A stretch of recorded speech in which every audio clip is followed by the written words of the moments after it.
ஆந்திராவில் இருந்து செம்மரக்கட்டைகள் கடத்தி வந்த காரை சினிமா பட பாணியில் சேசிங் செய்து வந்த வனத்துறையினர் குடியாத்தம் அருகே வைத்து மடக்கி பிடித்துள்ளனர். கட்டுப்பாட்டை இழந்த கார் பள்ளத்தில் கவிழ்ந்து விபத்திற்குள்ளான நிலையில் கடத்தல்காரர்கள் வனத்துறையினரிடம் சிக்கினார்களா? நடந்தது என்ன? ஆந்திர மாநிலம் திருப்பதி அருகே ஆந்திர வனத்துறையினர் வாகன தணிக்கையில் ஈடுபட்டிருந்தனர். அப்பொழுது தமிழக பதிவெண் கொண்ட காரை அவர்கள் தடுத்து நிறுத்தி சோதனை செய்ய முயன்றபோது ஆந்திர வனத்துறையினரிடமிருந்து தப்பித்து காரை அதிவேகமாக ஓட்டி வந்துள்ளனர். உடனே அலர்ட்டான ஆந்திர வனத்துறையினர் அவர்களை விடாது ஃபாலோ செய்து துரத்த ஆரம்பித்தனர்.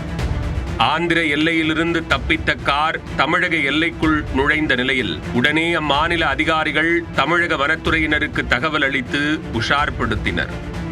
பரதராமி சோதனை சாவடியில் பேரிகார்ட் அமைத்து சம்பந்தப்பட்ட காரை வனத்துறையினர் தடுத்து நிறுத்த முயன்றபோது அங்கிருந்து தப்பிய கார் வேகமாக குடியாத்தம் நோக்கி வந்துள்ளது.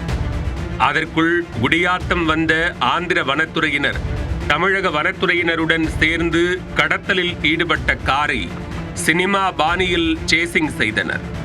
குடியாத்தம் அருகே உள்ள பாக்கம் பகுதியில் அதிவேகமாக வந்த கார் கட்டுப்பாட்டை இழந்து பள்ளத்திற்குள் கவிழ்ந்து விபத்திற்குள்ளானது. அப்போது காரில் இருந்த 3 பேர் தப்பி ஓடிய நிலையில் அவர்களில் 2 மட்டும் படுகாயங்களுடன் பிடிபட்டனர். பின்னர் சுமார் 500 கிலோ எடையுள்ள 2 செம்மரக்கட்டைகளையும் காரையும் பறிமுதல் செய்தனர்.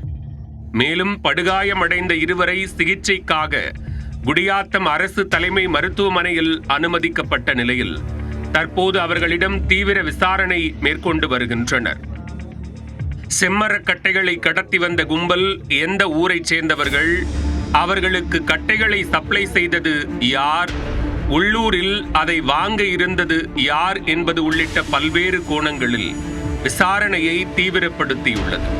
அதில் செம்மரக்கட்டை கடத்தல் சம்பவத்தின் பின்னால் இருக்கும் முக்கிய தலைகள் சிக்குவார்கள் என எதிர்பார்க்கப்படுகிறது.